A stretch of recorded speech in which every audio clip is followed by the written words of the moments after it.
ಪವಿತ್ರವಾದ ಕಾಶಿ ಕ್ಷೇತ್ರದಲ್ಲಿ ನಾಮಲೇಖನದ ಮಂತ್ರ ಮಂದಿರವು ನಿರ್ಮಾಣವಾಗುತ್ತಿರುವ ವಿಷಯ ಎಲ್ಲರಿಗೂ ಕೂಡ ತಿಳಿದೇ ಇದೆ.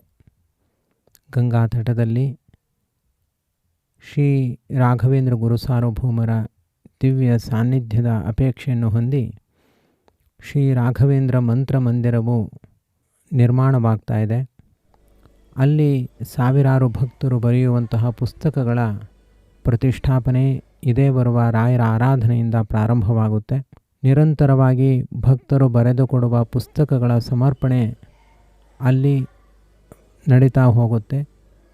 ಇಂತಹ ಕಾಶಿ ಕ್ಷೇತ್ರದಲ್ಲಿ ನಡೀತಾ ಇರುವಂತಹ ಮಂತ್ರ ಮಂದಿರಕ್ಕೆ ದಾನಿಗಳು ತಮ್ಮ ಕೈಲಾದ ಸೇವೆಯನ್ನು ಸಲ್ಲಿಸ್ತಾ ಇದ್ದಾರೆ. ಇವತ್ತಿನ ದಿವಸ ಶ್ರೀ ಕೆ ನಾಗರಾಜ ದೇವಾಡಿಗ ಇವರು 7,500 ರೂಗಳನ್ನು ಶ್ರೀ ಕಾಶಿಯಲ್ಲಿ ನಿರ್ಮಾಣ ಮಾಡ್ತಾ ಇರುವಂತಹ ರಾಘವೇಂದ್ರ ಮಂತ್ರ ಮಂದಿರಕ್ಕೆ ದೇಣಿಗೆಯನ್ನಾಗಿ ನೀಡಿದ್ದಾರೆ. ಶ್ರೀ ಕೆ ನಾಗರಾಜ ದೇವಾಡಿಗ ಇವರ ತಂದೆ ಹೆಸರು ಮಂಜುನಾಥ ದೇವಾಡಿಗ, ತಾಯಿ ಹೆಸರು ಮಂಜಿ. ಕೋಡನಗದ್ದೆ ಮನೆ, ಕೋಡೂರಿ, ಕಿರಿಮಂಜೇಶ್ವರ ಗ್ರಾಮ, ಬೈಂದೂರು ತಾಲೂಕು, ಉಡುಪಿ ಜಿಲ್ಲೆ. ಇಲ್ಲಿ ಇವರು ವಾಸವಾಗಿರುತ್ತಾರೆ. ಶ್ರೀ ಕೆ ನಾಗರಾಜ ದೇವಾಡಿಗ ಇವರು ಕೋಡೇರಿ ಶಾಲೆಯಲ್ಲಿ ತಮ್ಮ ಶಿಕ್ಷಣ ಅಭ್ಯಾಸವನ್ನು ಮಾಡಿರುತ್ತಾರೆ. ಬಹಳ ಒಳ್ಳೆಯ ವ್ಯಕ್ತಿತ್ವವನ್ನು ಹೊಂದಿದ್ದಾರೆ.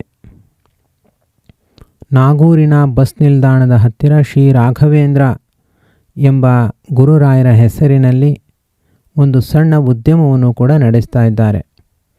ಇವರು ರಾಯರ ಪರಮ ಭಕ್ತರಾಗಿದ್ದು ಆ ಉದ್ಯಮ ಪ್ರಾರಂಭವಾಗುವ ಮೊದಲು ಬೈಂದೂರಿನ ಕಿರು ಮಂತ್ರಾಲಯ ರಾಘವೇಂದ್ರ ಸ್ವಾಮಿಗಳ ಸನ್ನಿಧಾನಕ್ಕೆ ತೆರಳಿ ಗುರುರಾಯರ ದರ್ಶನವನ್ನು ಪಡೆದು ಅವರ ಅನುಗ್ರಹದ ಮೂಲಕವಾಗಿ ಈ ಕೆಲಸವನ್ನು ಪ್ರಾರಂಭ ಮಾಡಿದ್ದಾರೆ.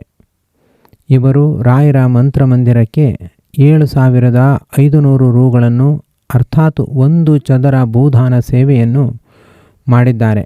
ಈ ಸೇವೆಯನ್ನು ಇವರ ಮೂಲಕ ಮಾಡಿಸಿದವರು ಸಂದೀಪ ರುಕ್ಮಿಣಿ ದೇವಾಡಿಗ ಇವರು ಕಳೆದ ವರ್ಷ ಸುಮಾರು 15,000ಕ್ಕೂ ಹೆಚ್ಚು ಅಥವಾ 20,000ಕ್ಕೂ ಹೆಚ್ಚು ಹಣವನ್ನು ಅನೇಕರ ಮೂಲಕವಾಗಿ ಸಂಗ್ರಹಿಸಿ ನೀಡಿದ್ದರು.